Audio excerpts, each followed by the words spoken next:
Gracias a Abel y a Maribel una vez más por recibirnos, por compartir esto que vamos a compartir. Digamos, es cierto, nosotros estuvimos hace más de 10 años, cuando vinimos a contar de qué se trataba, digamos, el guión del Museo de Malvinas, y eso nos hizo contar la historia de Malvinas.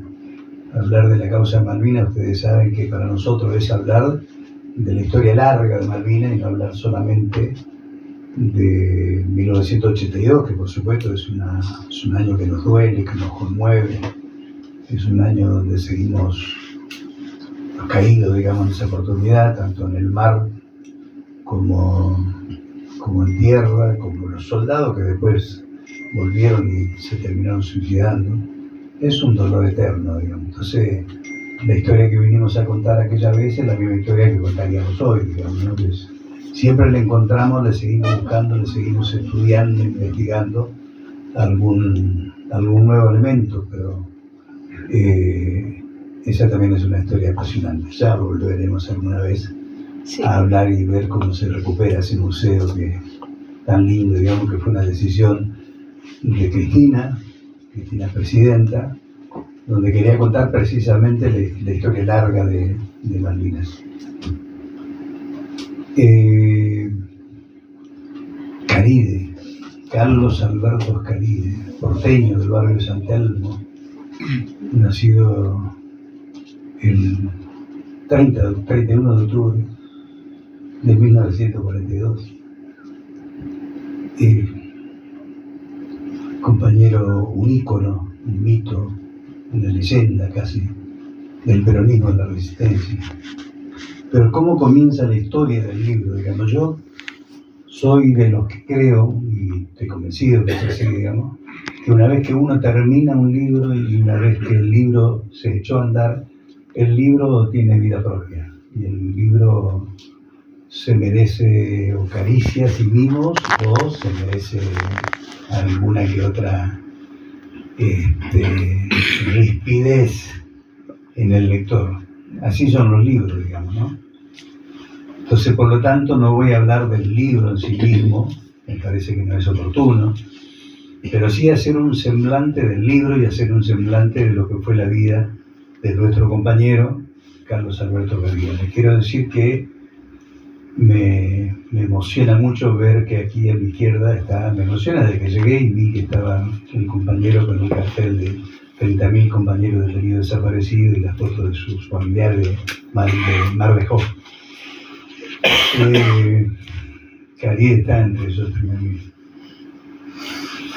¿Cómo nace, decía, la idea de escribir? Es una idea vieja en mí. Como se suele decir, me habitaba desde hace una pila de años. ¿Por qué?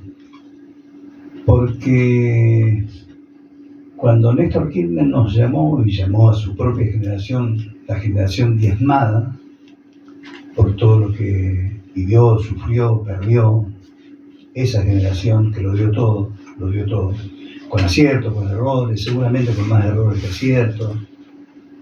Cada uno tendrá su sentencia, su opinión, digamos. Pero lo cierto es que es una generación que se jugó por lo que pensaba, por lo que pensaba y por lo que creía, digamos, ¿no? Construir una sociedad más justa, una patria justa, libre y soberana. Los compañeros que no eran peronistas, pero eran compañeros del campo popular, hicieron lo mismo, digamos, con sus ideas. Entonces a mí se me ocurrió pensar y preguntarme si esa generación diezmada, si esta nuestra generación diezmada, tiene un eslabón perdido. O preguntado de otra manera, ¿hay un primer eslabón? Generalmente los eslabones de las generaciones y de las causas políticas, históricas, culturales, tienen un eslabón quizás difuso, muchas veces colectivo, muchas veces sin poder precisarlo, digamos. Y yo partí de la base que no, que la generación nuestra tiene un eslabón, un primer eslabón, que se llama Carlos Alberto Caride. Y a su vez difuso, porque no está en la memoria colectiva de nuestro pueblo. Muchos de ustedes seguramente lo van a conocer a Caride a partir de la noche con lo que yo les pueda contar y que va a ser seguramente el 1% de lo que fue la vida de este, para mí, un prócer, digamos, de la historia de la lucha popular.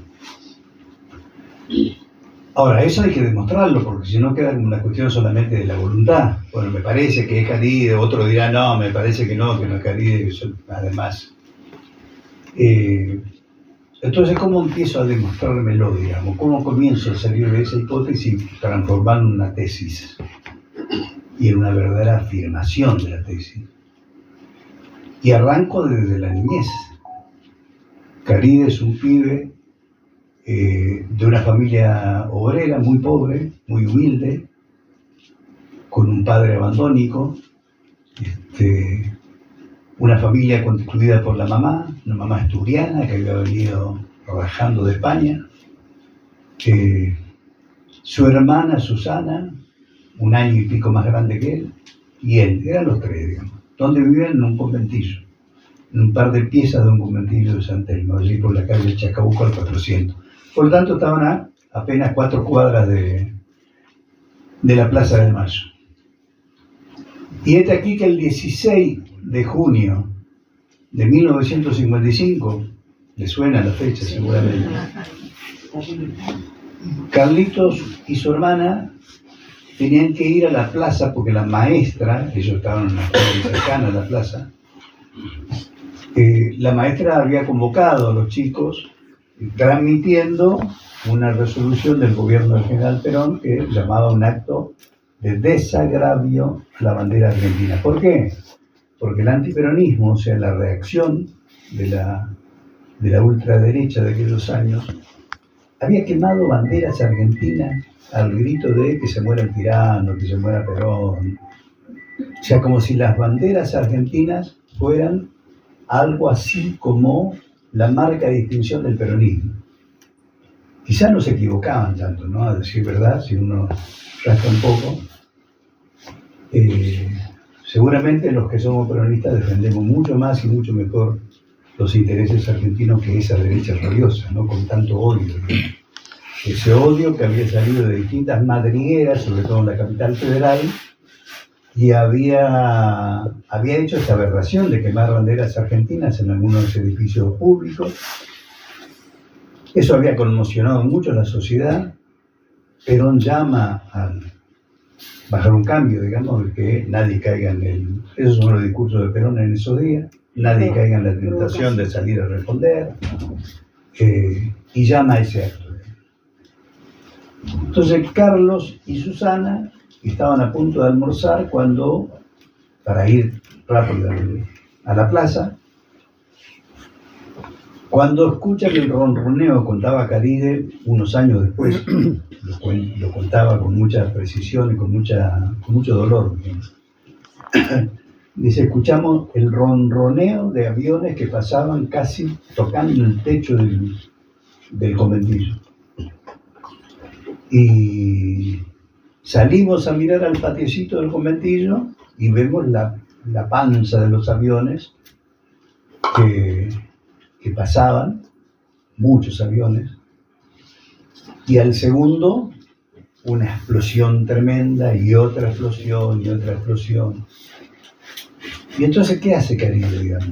Se calza los botines, el grito de la madre en ese momento, ¿no? Digo, para ubicarnos en lo que fue esa escena que es determinante en la vida de Carlos Caride.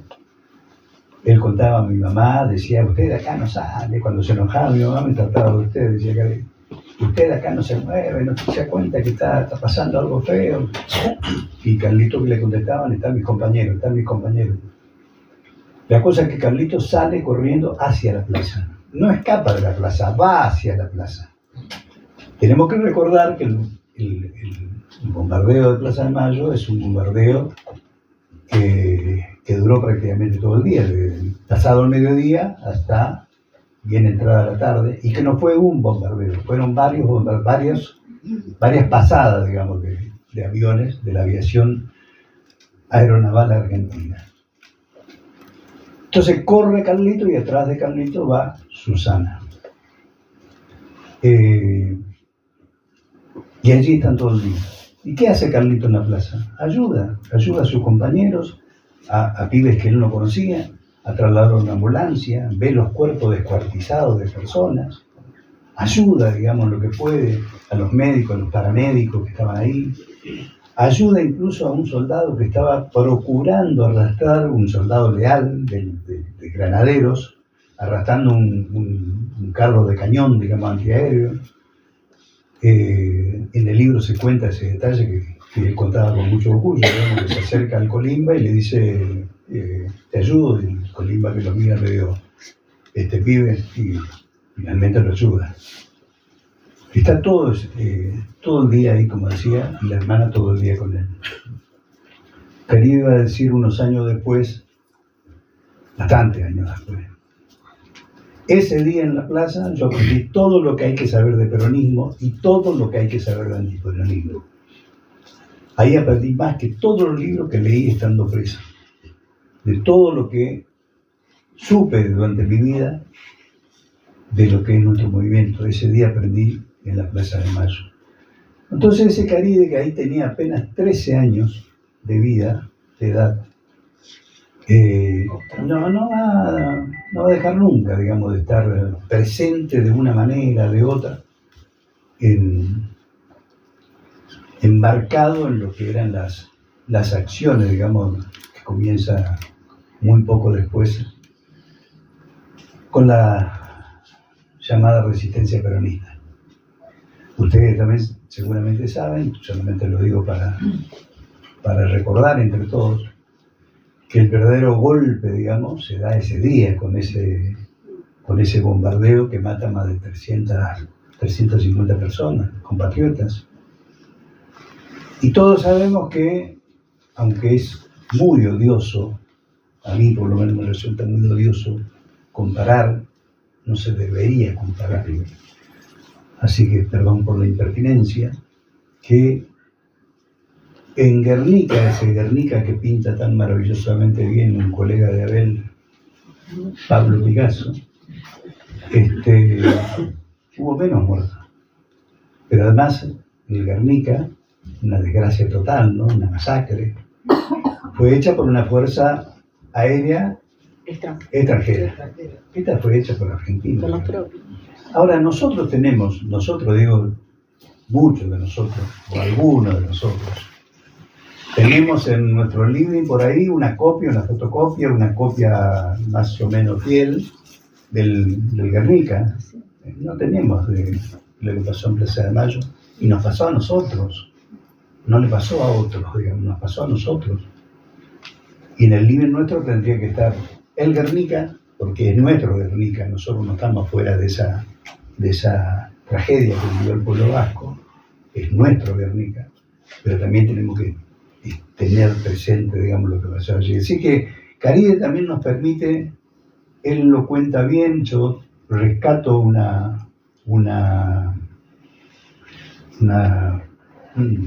recuerdo que él tiene de lo que fue ese día, ¿no? El 16 de junio del 55. Yo decía, se da ese día el golpe porque los 3 meses, ustedes saben que se produce el 16 de septiembre, se produce finalmente el derrocamiento de Perón. Cosa que también hay que tener en cuenta, porque a veces somos medio facilongo para el análisis más simple, digamos, y entonces decimos, no se hubiera rendido. Perón tenía eso sobre su cabeza, sobre su corazón. Estoy describiendo nada más, no estoy justificando nada, pero fueron capaces de eso, digamos. Los tipos que le dan el golpe final el 16 de septiembre son los que 3 meses antes bombardearon el pueblo. En general se dice que querían matar a Perón. Es cierto que querían matar a Perón, pero no era solamente querer matar a Perón. Querían matar al pueblo, fundamentalmente. Querían sembrar una lección de escarmiento para que nadie levante la cabeza, para que nadie nunca más ose volver a discutir con los patrones, digamos. Volver a discutir de la distribución de la riqueza, todo lo que se discutió en el peronismo, todas las cuentas pendientes incluso que tenía el peronismo, pero que las planteó el peronismo. La planteó Evita, la planteó Perón, la plantearon nuestros diputados de esa época. Entonces el escarmiento fue realmente ejemplar. Carlos empieza a juntar con pibes de su edad, con otros muchachos un poquito más grandes, y en 1957, es decir, 2 años después del derrocamiento de Perón, de la revolución mal llamada libertadora, nosotros le decimos la fusiladora, conforman una primera organización juvenil de la resistencia. Que ¿cómo se va a llamar? ¿Cuál es el nombre que van a elegir? Juventud Peronista. Así, a secas. Y a veces nosotros no sabemos nuestro propio origen. Che, ¿quién inventó? ¿Alguien inventó la Juventud Peronista? ¿Sabés que sí? Sí, hubo un grupo de pibes y pibas que crearon la JP, la Juventud Peronista. Fue esa juventud que en 1957 se conforma alrededor de un grupo de pibes para llevar adelante las acciones que le requería su militancia, su compromiso con la resistencia peronista. ¿Quiénes estaban ahí? Estaba Émbar Elcalde, casi un hermano para Carlitos, se decían hermanos entre ambos. Estaba Gustavo Rearte, estaba Tulio Ferrari, estaba también un queridísimo amigo de Carlos y de Émbar, que fue Felipe Vallese, un ejemplo de militante, un militante íntegro. Felipe, ustedes saben que era delegado de la Unión Obrera Metalúrgica, delegado de fábrica, y sin embargo también era militante barrial. Como militante barrial fue elegido parte del secretariado de esa primera JP, digamos, Juventud Peronista. Y esa primera JP elige una primera mesa que llamaron Mesa Nacional Ejecutiva, así bien pomposa como para darse fuerte, de 5 miembros. ¿Y quién encabeza? ¿A quién eligen esos compañeros? A Carlitos Caride. ¿Cuántos años tenía Carlitos Caride? 15 años. Y ya era el miembro titular de esa primera Mesa Nacional de la JP. Algunos de esos compañeros que participaban con él, bueno, fueron compañeros muy conocidos, digamos, ¿no? Caride, para nosotros los llamados setentistas, la generación desmada, como llamaban estos, Caride era un mito en vida. Yo me acuerdo que en mi época todos queríamos conocer a Caride. ¿Dónde estaba Caride? ¿Cómo se puede hacer para conocerlo? ¿Por qué? Porque se contaban muchas cosas de Caride, leyendas, leyendas. Yo digo, algunas se transformaron seguramente en leyendas. Pero era muy caracterizado Carlitos Caride por su arrojo, por su coraje, por su claridad política. Y lo marcaba muy nítidamente su identidad absoluta con Perón, con Evita, con el peronismo. Él era muy peronista. Y sin embargo tenía la cabeza muy abierta. Él fue una esponja, intelectualmente hablando, una esponja, estando preso, digamos, porque se leyó a Marx, o se leyó o escuchó compañeros que participaban de su formación, digamos. Pero él se interesaba, era muy curioso. Leyó a Marx, leyó a Lenin, escuchaba de Mao, conocía los detalles de la revolución vietnamita, que dice entonces, cuando él cae la primera vez en Cana, estaba todavía, no en pañales, pero estaba en plena guerra, digamos, de liberación, primero con los franceses, después con los yanquis. O sea, eso también lo pinta Caride, digamos, que no era un tipo que, si él conocía a alguien que tenía el peronómetro, seguramente que iba, se lo arrebataba y lo rompía en 1000 pedazos, digamos, no creía en ese tipo de peronismo. Él era un peronista ortodoxo, un peronista de Perón, pero que tenía la cabeza abierta y se abrazaba con todos los compañeros. Va a entablar amistad, por ejemplo, con Roberto Quieto, se hicieron muy amigos, que estaba preso, que había sido del Partido Comunista en su juventud, después fue creador de la Fuerza Armada Revolucionaria, con Carlos Olmedo. Va a hacer amistad con el Roby Santucho, el compañero que era el comandante del ERB y del PRT. Y entonces tomaban mate juntos cuando podían, y Carlitos aprendía de ellos marxismo y la guerra de liberación en distintos pueblos del mundo y de Latinoamérica en particular, y ellos aprendían de Carlitos la historia del peronismo. Este Caride del que hablamos, digamos, va a ser un tipo sufrido. Los que lo conocieron decían, por más que él tenía un carácter jovial, se le notaba en la mirada. Susana Valle, la hija del general Valle, y Ventura Mayoral, el abogado de Perón, van a decir en algún reportaje: nosotros que hemos visto militantes peronistas torturados, jamás vimos a alguien tan torturado como Carlos Caride. Las dos veces, digamos, las dos prisiones largas de años que tuvo Caride, estamos hablando siempre antes de 1973 incluso, las torturas fueron feroces, digamos. Quizá el pueblo en general, hoy le diríamos mediáticamente, no lo conocía, pero el enemigo sí lo conocía. Entonces lo perseguía tenazmente, digamos. Lo atraparon una vez y lo van a atrapar años después de haber salido en libertad, lo van a atrapar nuevamente. En el libro sí relatamos las dos caídas, digamos. Nos dedicamos a desmontar, sabiendo que lo teníamos que hacer, una mochila, digamos, pesada, una mochila de plomo que arrastraba la familia de Carlos Caride. Hemos hablado para hacer el libro con la hija de Carlos Caride, hemos hablado con la compañera de Carlos Caride.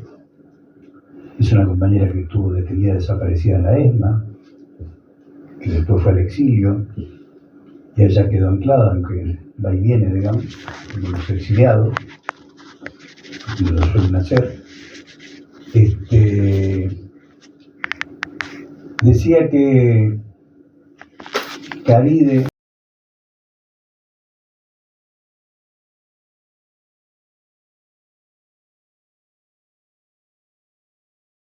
muy pesadas, van a la costanera porteña y de allí lo bajan, digamos, para que confiese. ¿Para que confiese qué?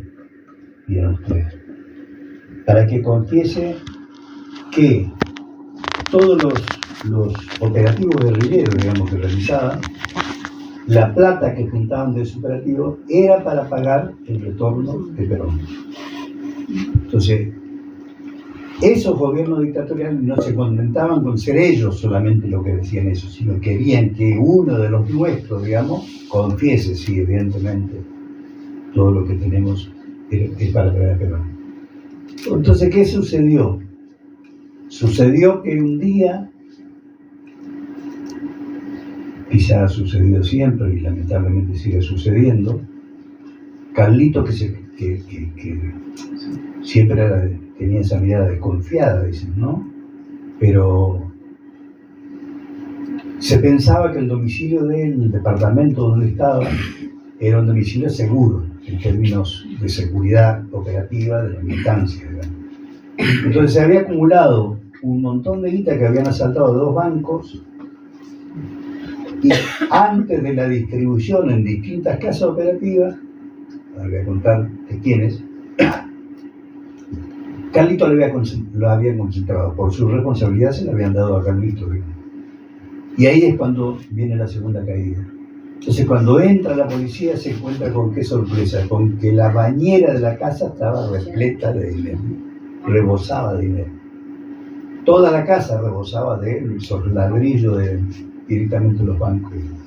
Entonces, por supuesto que lo van a torturar para que diga para quién era esa plata.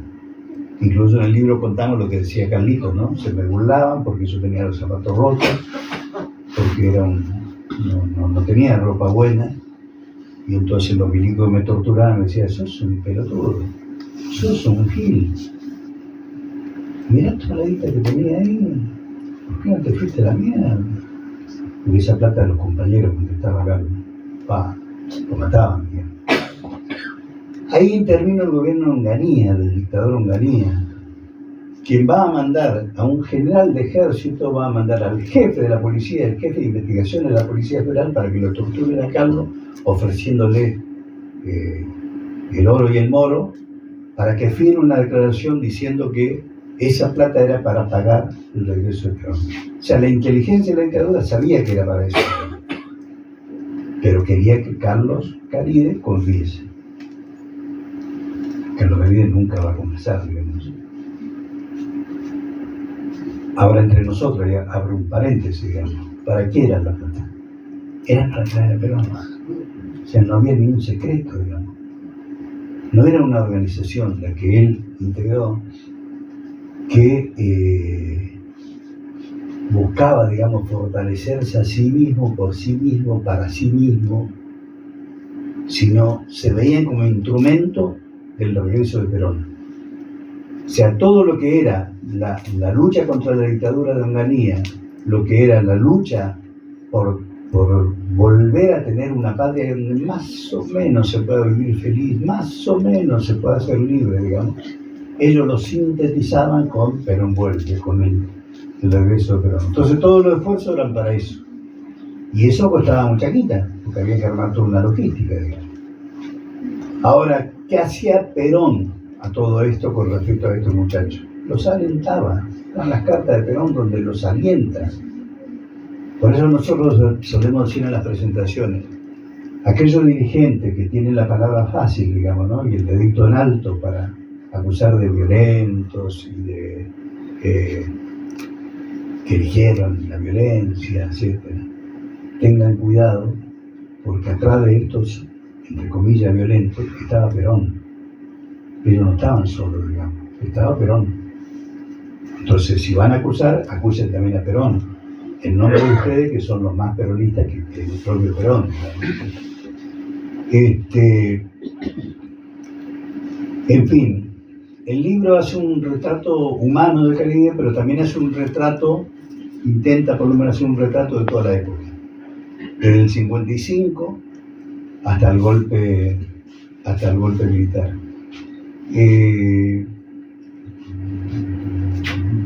Es una vieja discusión, lo voy a hacer lo más breve posible, que se daba entre esos compañeros, entre los que se llamaban los insurreccionalistas, porque apostaban toda la insurrección popular.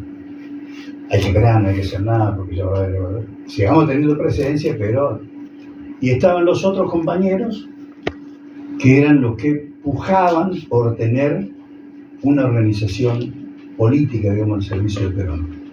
Y en un tiempo de revoluciones en toda América Latina, en un tiempo donde se había dado la revolución cubana, en un tiempo donde las grandes figuras, digamos, a nivel mundial eran líderes revolucionarios, la organización necesariamente tiene que ser política y militar. Por esto que yo decía hace un rato, ¿no? Nuestra generación no conocía la democracia, no que la despreciaba, no la conocía. No sabíamos que era un concejal, que era un... O si sabíamos, digamos, porque lo leíamos, pero no teníamos esa cultura, la cultura en la que nosotros nos queríamos, digamos, entre los cuales cuento acá con el acompañamiento de un querido amigo también que vivió toda esta época, de Silvio Geneta, mi querido compañero. Perdón, te quiero comprometer. Pero era eso, digamos, ¿no?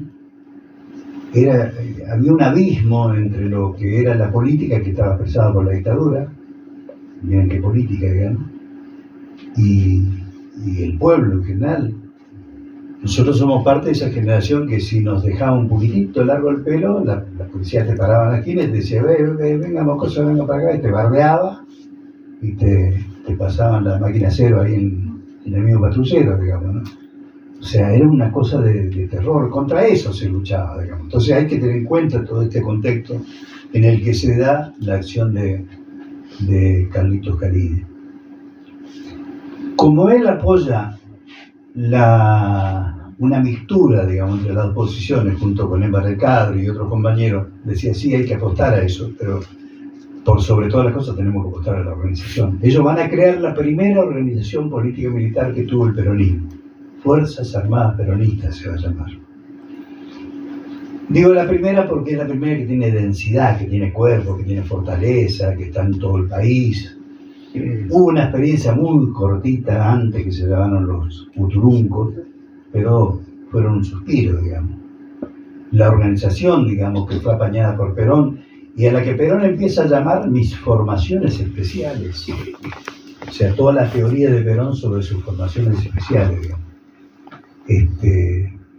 Y la FAP de Caride, del Cadre, de Néstor Berlinelli, de Amanda Peralta, le calza a la perfección eso, porque ellos no querían ser más que militantes, digamos, de la causa de Perón y del regreso de Perón.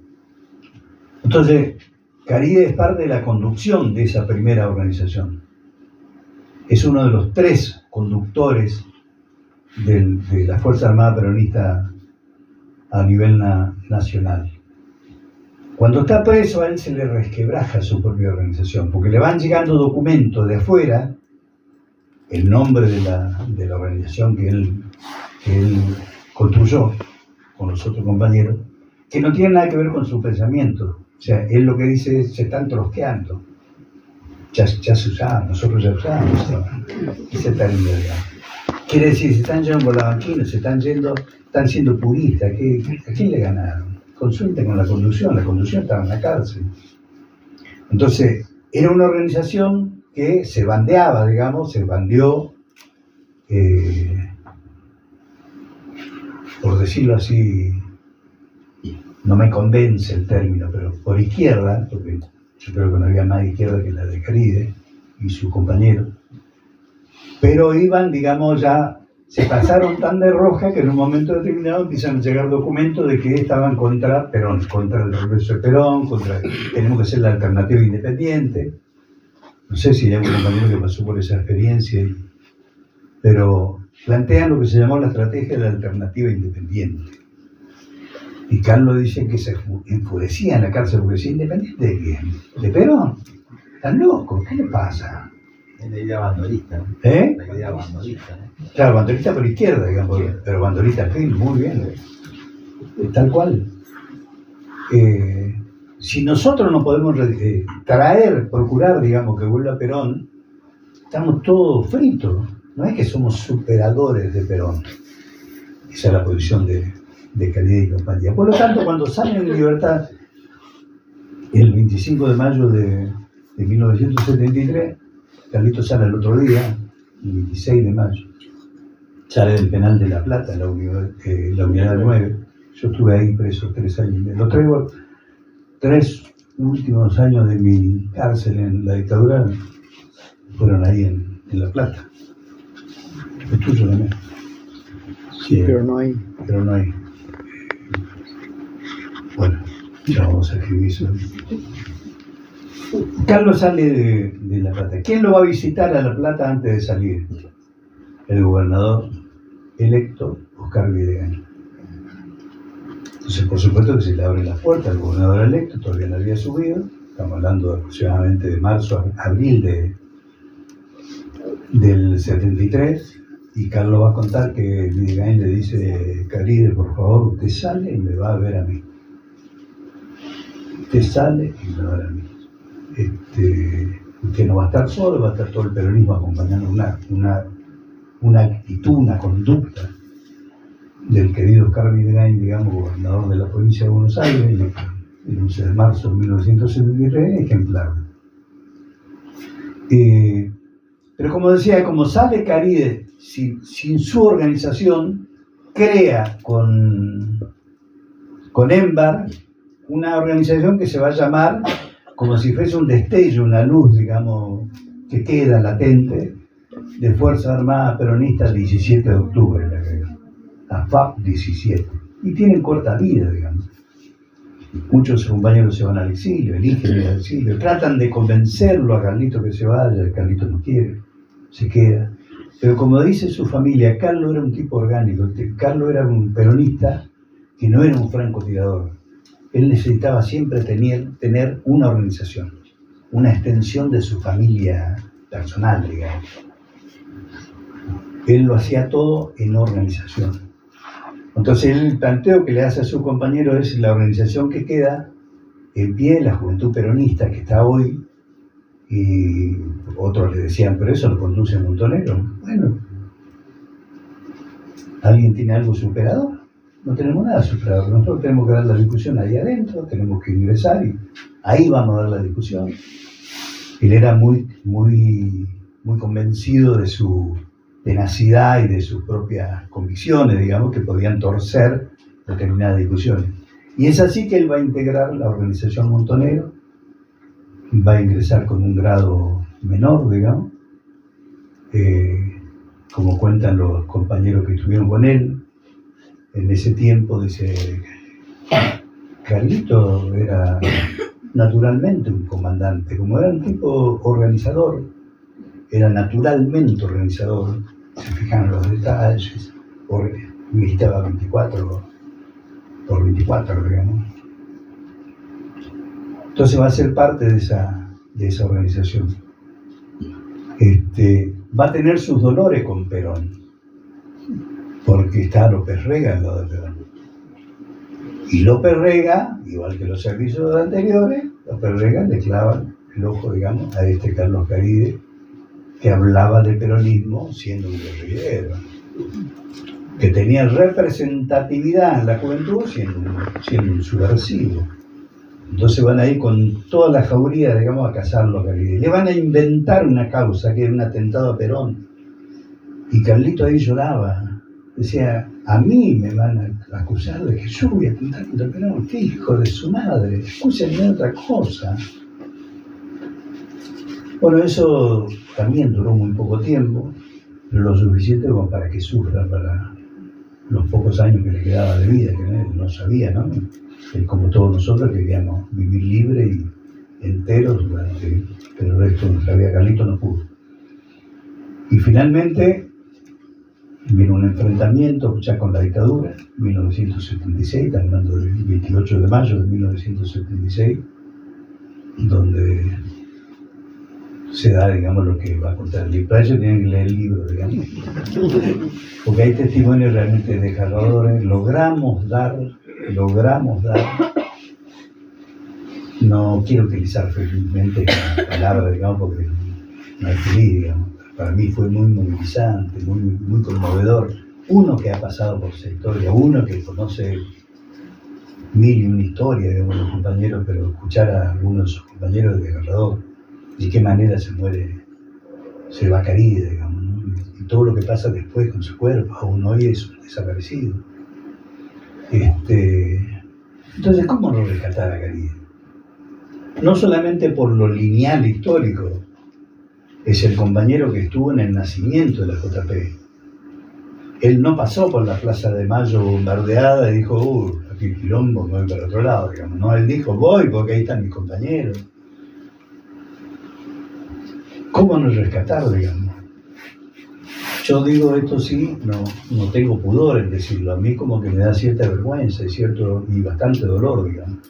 Que no haya más rescate de Carlos Caride, que no haya más unidades básicas, locales, culturales, homenajeando al compañero. Entonces el libro trata de hacer un poco, por lo menos un puntapié inicial, digamos, de esa reivindicación, ¿no? Creo que en este tiempo, para ir cerrando, donde vivimos, estoy seguro que es así, y si estoy equivocado no tengo problema en escuchar la corrección. Este es el gobierno que más se parece a la dictadura. No estoy diciendo nada nuevo, muchos pensamos así.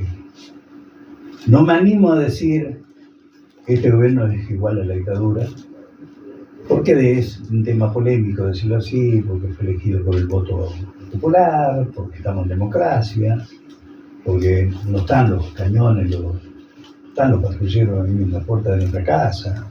Podemos hacer esta reunión, por ejemplo. Podemos hacer todas las presentaciones. Estamos haciendo, creo que Leo lo dijo muy al pasar, pero él que se cargó un poco al hombro la mochila esta de llevar Caribe de todos lados, pero estamos haciendo prácticamente un promedio de una presentación por semana, y hay semanas que hemos hecho 2 o 3 presentaciones.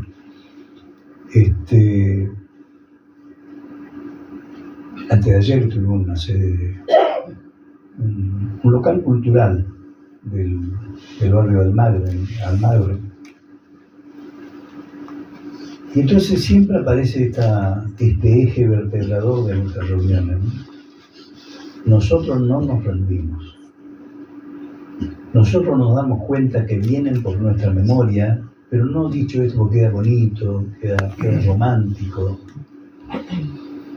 No, vienen realmente para quebrarle el espinazo. Lo hicieron en el 55, lo hicieron en el 76 y lo vuelven a hacer ahora. O sea, sin descaro, sin pudor alguno, vienen a romper con los cimientos mismos de un pensamiento crítico, de un pensamiento nacional y popular, de un pensamiento democrático. Vienen para eso, digamos. Alguien va a decir, bueno, pero también vienen para seguir endudando. Sí, todo eso está en lo que salta a la vista. Pero centralmente, digamos, a este pueblo se le derrota el día que le quiebren el espinazo de su memoria. Entonces ahí nos olvidamos, ahí llevamos una charla que vamos a hablar de los compañeros, los 30.000, no, que ya me pasó. Vamos a una charla porque se va a presentar un libro sobre el Trelew, no, ya está, yo ya fui. Bueno, eso no está pasando. Yo le contaba recién, antes de ayer, en un local de la capital federal, presentamos Caribe y hicimos un recordatorio de la masacre de Trelew, los caídos en Trelew. Contamos con la presencia de Raquel Camps, la hija de Alberto Camps, uno de los compañeros que ese día, 22 de agosto, digamos, de la masacre, sobrevive al ataque, que se va a integrar después a la fila, digamos, organizativa nuestro, yo lo conocía a Camps, y que va a ser asesinado, va a ser secuestrado, él, su compañera y sus hijas, en 1977, ya por la dictadura. Y sin embargo un salón lleno. Entonces vos decís, bueno, esto está pasando, esto también existe, digamos. Porque hasta hace poco escuchábamos y muchas veces nosotros también nos perdíamos en ese pesimismo crónico, digamos, decir, bueno, pero esto, que nadie sale, nadie. Los pueblos son los que van regulando sus tiempos, digamos. Y cuando se mueven algunas estructuras, algunas superestructuras, es porque empiezan a notar que algo está temblando abajo, digamos. Entonces no está todo perdido. La semana pasada, no voy a decir nada nuevo para ustedes, pero simplemente para juntar, para enhebrar todo, el gobierno recibió 3 piñas, no me animo a decir knockout, pero que lo dejaron tecleando, digamos. La comisión bicameral que sigue a los servicios de inteligencia es una comisión estratégica para cualquier gobierno. Para cualquier gobierno. Vos tenés que tener el ministro de Economía, tenés que tener el jefe de gabinete, tenés que tener el ministro del Interior bien aceptado, pero tenés que tener, digamos, un seguimiento de los servicios de inteligencia para que no se te cuelen, digamos, por algún costado a tu propio gobierno. Entonces buscaban que sea uno de ellos del gobierno. Había una puja entre ellos, Libertad Avanza y el PRO. Lo habrán leído posiblemente en los medios. Y de golpe y porrazo, la oposición encontró una diagonal y se metió como Cavalli, y lo metió Lutó. Está bien, Lutó no es un compañero nuestro, pero abriendo la cabeza, digamos, bueno, yo prefiero que esté Lutó. No es porque sea conformista, sino porque trato de ser realista, digamos. No me da lo mismo que esté Lutó con que esté uno de estos, los colombianos dirían, perracos de la Libertad Avanza. Primera cuestión, digamos. Van a la Cámara de Diputados a discutir el DNU que le otorgaba 100.000 millones de pesos, no es joda, 100.000 millones de pesos. Es la primera vez que se ve esto, digamos, que se le pone número a la desvergüenza, ¿no? Generalmente es un eufemismo, gasto reservado, es una cosa... No, acá se le puso un número, 100.000 millones de pesos, con el agravante de que algunos medios decían, ya están gastando a cuenta, digamos. ¿Por qué? Porque salió el DNU. Ahora, se junta la Cámara de Diputados y voltea de nuevo. Entonces, algo se está moviendo. Cuando se mueven estas cosas, esos movimientos en las alturas y en la superestructura, es porque los muchachos y las muchachas también perciben que hay movimiento, digamos, que empieza a suceder casi aceleradamente, digo, porque ¿cuántos meses van de gobierno? Es cierto que el daño que está provocando es enorme, enorme. Yo suelo decir, a mí me cuesta salir en Buenos Aires porque no hay esquina donde vos no te encontrés con gente en situación de calle. Es un dolor, digamos, es una puñalada al corazón. Crecieron un montón. Es terrible, digamos, eso. Van a senadora a discutir movilidad jubilatoria y vienen, manda a todos los perros, digamos, todos los medios ese día, pero tirando no con balas de jodeo, con balas de verdad, digamos, que van a vetar, que ni se atrevan, porque sacar la movilidad jubilatoria como lo quería la oposición significaba, según ellos,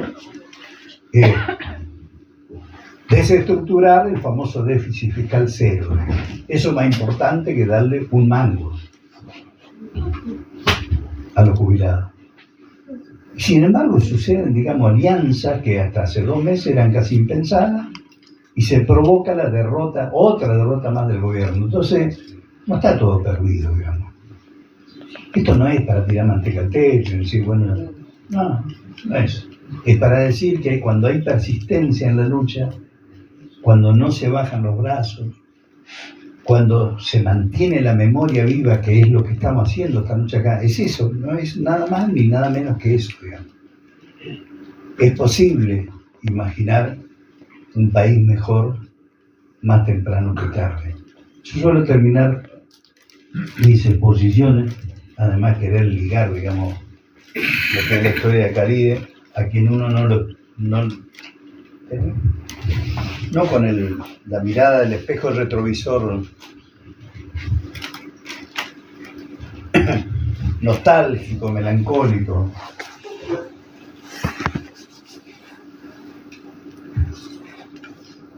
Si a uno le dijeron, bueno, imagínate vos una acción política hoy, bueno, va a ser más sofisticada la que vamos a imaginar, digamos, que la de aquellos años donde estábamos contra las cuerdas, ¿no? Estos pibes, digamos, del 55, 57, 1957, la acción era encontrarse en una esquina, provocar algún par de gritos y tirar algún par de volantes, y si había que trenzarse a trompadas con algún gorila, digamos, lo hacían y salían rajando. Dice, la pizarra del diario La Nación daba detalles del plan Coninte, conmoción interna del Estado decretado por el presidente Frondizi a raíz de las huelgas obreras y los atentados fabriles, decía. Los peronistas se identificaban con una flor en la solapa de la prenda que vestían, la flor no me olvides, pero como no le era fácil comprársela a la florista de la esquina de su barrio en forma permanente, Carlitos contaba que él lucía un prendedor que le había regalado su madre con esa misma flor, y para que no quedaran dudas, llevaba escrita sobre su talle la hermosa frase, no me olvides. La florcita natural tiene 5 pétalos, generalmente azulados, con cabeza de color rosado o lila y un botoncito amarillo en el centro. Dicen que la trajeron de Europa con la leyenda que le dio su nombre y significado.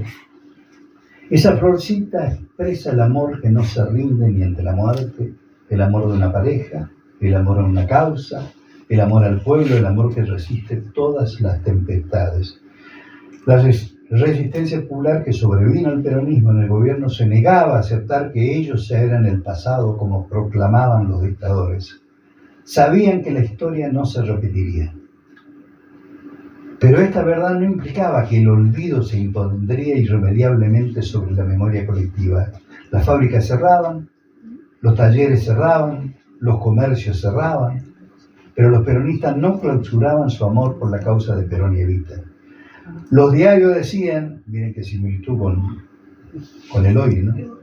Los diarios decían que el Producto Bruto Interno seguía creciendo, que estaba en vigencia triunfal el plan Prestes, que Argentina ingresó al Fondo Monetario Internacional, al Banco Mundial y al Club de París, y que el gobierno, al endeudarse con los organismos internacionales, dejaba atrás la oscura década de aislamiento internacional sufrida bajo el peronismo. ¿Le suena conocido? Un joven engominado y con pinchas de bacán leía la pizarra del diario La Nación y en voz alta se jactaba de pertenecer a la sociedad que se liberó de ese tirano prófugo. Carlito escuchaba en silencio. El joven engominado siguió su discurso remarcando los beneficios de la libertad de expresios internos y externos y que se acabaron los controles, que ahora la negrada peronista y todos los vagos tendrían que ir a laburar y cosas por el estilo. Qué viejo es esto, ¿no? Nomás que lo mira a Carlito y con esa mirada le brinda la excusa perfecta para que éste le pregunte: ¿a quién insultaba vos, cajetilla? ¿A quién? Y ahí nomás lo cabecé de una trompada en el mentón y le canté en ¡Viva Perón! Y piña va, piña viene, y apareció otro muchacho peronista y el entrevero fue espectacular, cuenta Carlos. La flor, no me olvides, ganó por abandono y los gorilas, expertos en pisar flores, salieron rajando por Florida hacia la valle. Cuando llegó la cana, Carlitos y los otros compañeros ya se habían esfumado de la zona. Muchas gracias.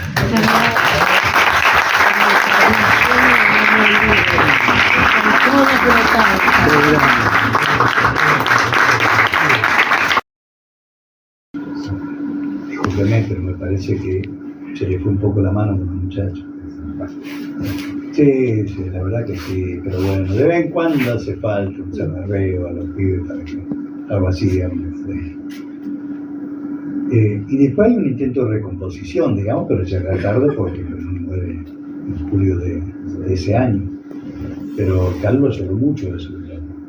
Lloró mucho incluso la mirada fría de Perón cuando en una reunión que se habían entablado reuniones. Los muertos eran de ese lado. Claro. Él les decía, los compañeros que han muerto, claro, exactamente, para que él vuelva de ese lado. Exactamente. Y a ellos. Y lo dicen los viejos peronistas que escriben una carta a Perón y le dicen: estos son nuestros hijos, general. Ellos son los que nos visitaban en las cárceles de la Resistencia. ¿Y usted por qué los trata así?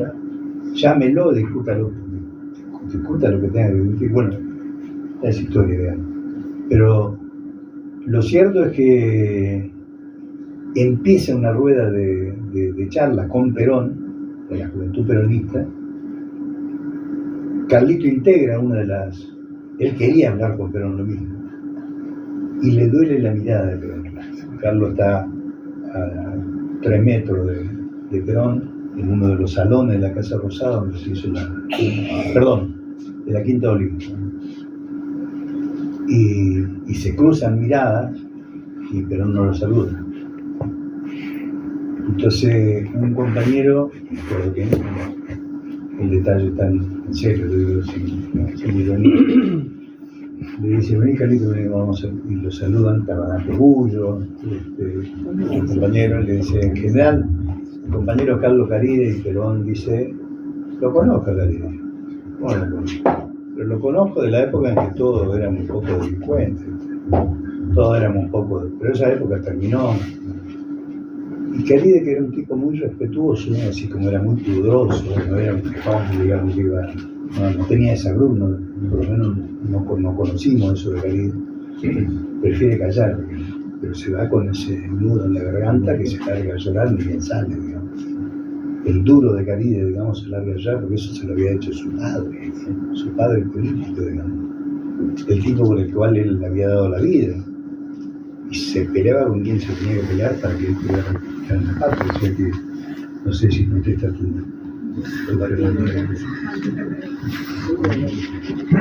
Yo solamente una pregunta. Esa logística de que habló